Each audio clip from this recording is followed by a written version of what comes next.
Assalamualaikum warahmatullahi wabarakatuh. Pemirsa, kembali lagi dengan saya Natsua Syawa Aulia yang akan membahas topik krisis literasi, ancaman bagi bangsa Indonesia.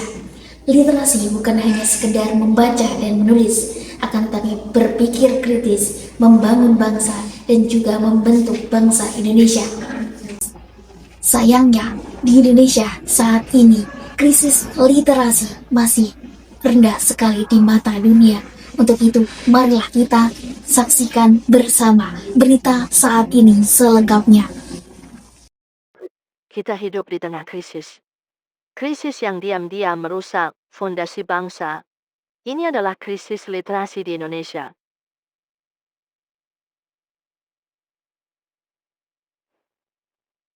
Literasi bukan sekadar bisa membaca dan menulis. UNESCO menyebutkan, literasi adalah kemampuan untuk mengidentifikasi, memahami, menafsirkan, menciptakan, dan menggunakan bahan tertulis yang terkait dengan konteks. Walaupun artinya bisa baca, tapi kalau nggak paham isinya, itu bukan literasi. Dan inilah masalahnya, kita punya angka melek huruf yang tinggi. Tapi soal pemahaman, jauh dari ideal. Sekarang mari bicara dengan data menurut PISA 2022. Indonesia berada di peringkat ke-71 dari 81 negara dalam hal kemampuan membaca.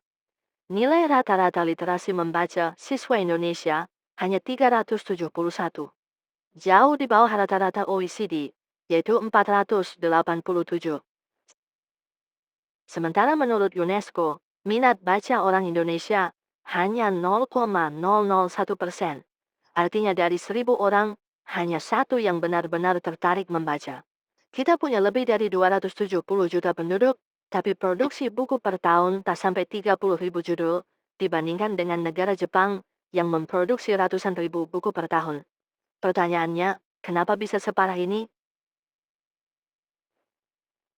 Pertama, sistem pendidikan kita lebih menekankan pada hafalan, bukan pemahaman. Contohnya, seorang siswa diminta untuk menjawab soal ujian seperti, jelaskan pengertian Pancasila menurut Insinyur Soekarno. Alih-alih diminta memahami makna dan nilai-nilai dari Pancasila, serta bagaimana penerapannya dalam kehidupan sehari-hari, siswa justru diharapkan menghafal kutipan panjang dari buku atau guru. Akibatnya, banyak siswa yang bisa menjawab soal dengan tepat secara teks, tetapi tidak benar-benar mengerti bagaimana nilai-nilai Pancasila diterapkan. Misalnya dalam toleransi, kerjasama, atau keadilan. Kedua, akses literasi masih timpang. Di daerah terpencil, bahkan untuk menemukan buku bacaan saja sulit. Ketiga, budaya digital kita dipenuhi konten cepat saji, video singkat, meme, gosip selebriti.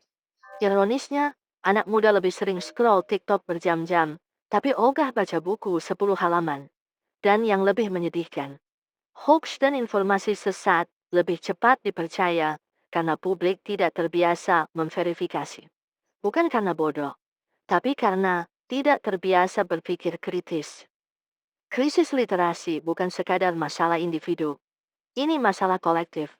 Rendahnya literasi menciptakan masyarakat yang mudah dikendalikan, mudah dibohongi, dan sulit maju.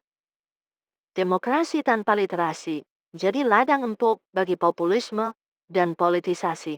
Ekonomi tanpa literasi sulit bersaing di era industri 4.0.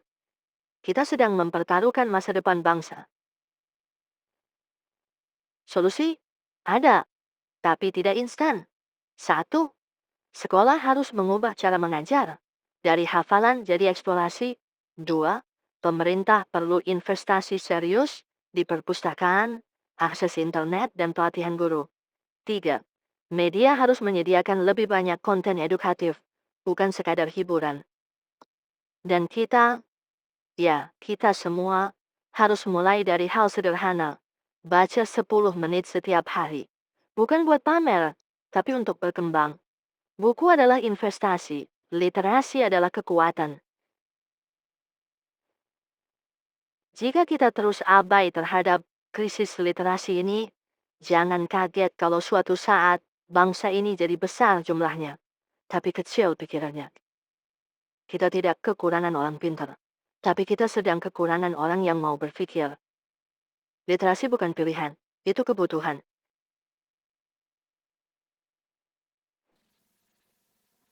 Baik pemirsa, saat ini kita akan mewawancarai petugas resepsionis perpustakaan UIN 1 Tulungagung.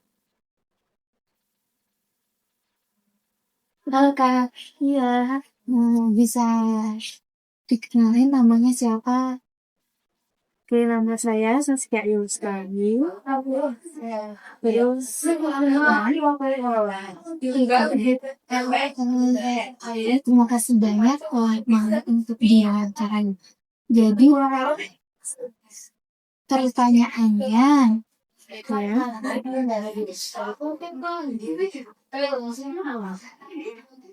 menurut kakak, apakah menurut kakak aku lebih senang membaca koran, buku, atau baca lebih? kalau aku sih, karena literasi saat ini kan jarang banget ya kita lihat itu yang sifatnya itu hard copy atau cenderung itu pasti dia online kan.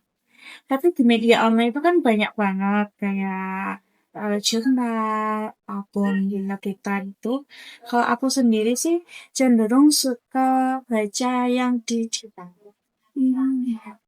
Terus, apakah menurut kakak orang-orang di sekitar itu udah memiliki kebiasaan untuk membaca? Kalau menurut aku udah ya, karena sekarang kan banyak aplikasi media sosial nih. Di media sosial, contoh Instagram dan lain-lain itu kan masih ada akun yang muat berita.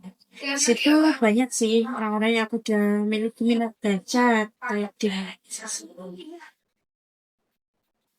Kalau begitu, menurut kakak apakah dampak minimnya literasi Indonesia untuk masa depan bangsa? kalau literasi baca misalkan di bidang ekonomi nih, kalau di bidang ekonomi kita ingin membaca literasi online offline bisa kayak banyaknya terjadi kasus penipuan, beli barang, jual barang, yang tidak sesuai dengan harga pasaran atau lain-lain. Terus juga misalkan kita di pendidikan, tentunya juga akan mengurangi tingkat kecerdasan masyarakat Indonesia, terutama yang masih anak-anak ya. Terus,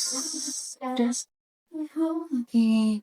Terus harapan kakak supaya masyarakat lebih gemar membaca itu gimana sih? kalau gemar membaca, yang pasti tujuannya kan mengurangi tingkat kejahatan ya. Soalnya bisa kayak gangguan dan lain-lain. Gimana caranya itu sebenarnya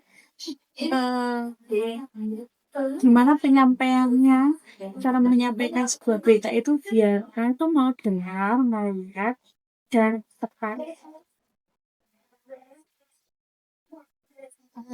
Waktu yang panjang kakak berita yang sudahnya kayak sudah.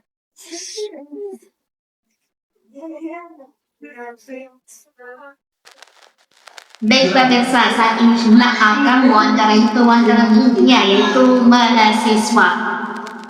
Kak, aku mau tanya nih, katanya suka baca buku, artikel, atau buku apapun di luar kampus ya? Jujur enggak sih, kayak jarang banget sih kayaknya. Masa kayak bener-bener jarang baca buku di luar kampus kalau nggak tutup sih. Gitu.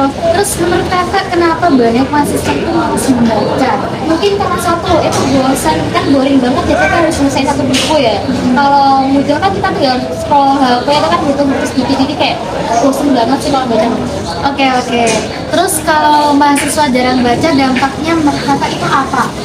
Mungkin ya kalau jarang baca buku terus dampaknya sendiri itu mungkin kurang wawasan, terus kita juga gampang dapat informasi yang belum jelas sumbernya, jadi kayak kita kurang wawasan terus juga belum punya hal yang harus kita kuatkan pemikirnya. Terus menurut kakak apa literasi yang bisa membantu mencegah sikap kita berdur atau koruptif? kayak kurang tahu ya apa ya jujur ya gitu. Oke, terima kasih Kak atas informasinya.